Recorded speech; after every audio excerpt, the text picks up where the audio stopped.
Three kings came riding from far away, Melchior, Caspar, and Balthazar. Three wise men out of the east were they, and they traveled by night, and they slept by day, for their guide was a beautiful, wonderful star.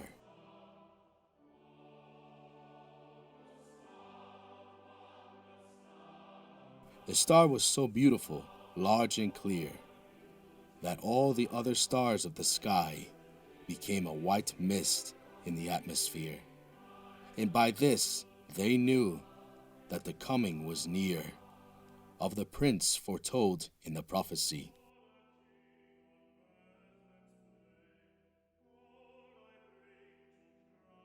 Three caskets they bore on their saddle bows, 3 caskets of gold with golden keys. Their robes were of crimson silk with rose, of bells and pomegranates and furbelows, their turbans like blossoming almond trees.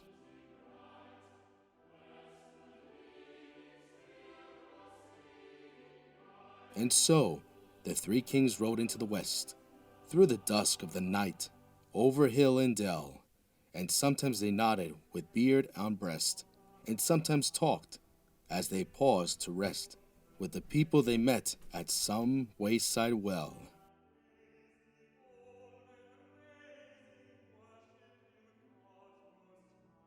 Of the child that is born, said Balthazar, good people, I pray you, tell us the news, for we in the east have seen his star, and have ridden fast, and have ridden far, to find and worship the King of the Jews.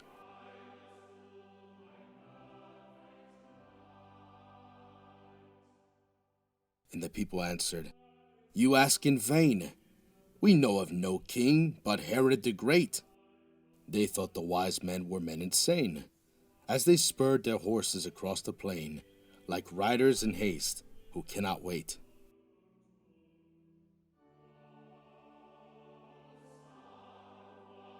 And when they came to Jerusalem, Herod the Great, who had heard this thing, sent for the wise men to question them, and said, Go down unto Bethlehem, and bring me tidings of this new king.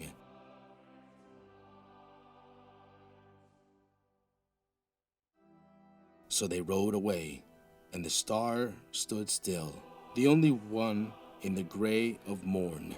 Yes, it stopped.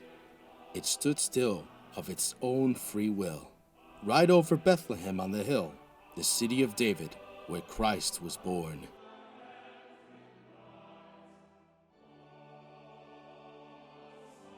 And the 3 kings rode through the gate, and the guard through the silent street, till their horses turned and neighed as they entered the great inn yard.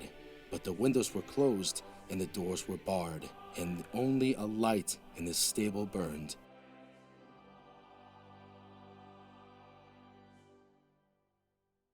And cradled there in the scented hay, in the air sweet by breath of kine, the little child in a manger lay, the child that would be king one day of a kingdom not human but divine.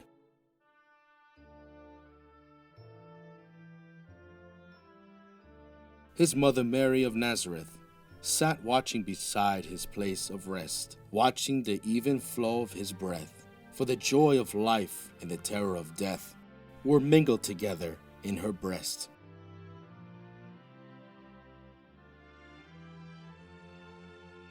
They laid their offerings at his feet. The gold was their tribute to a king. The frankincense, with its odor sweet, was for the priest, and the paraclete, the myrrh for the body's burying.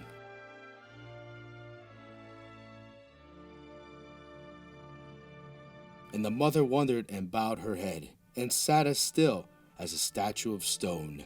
Her heart was troubled, yet comforted, remembering what the angel had said of an endless reign and of David's throne.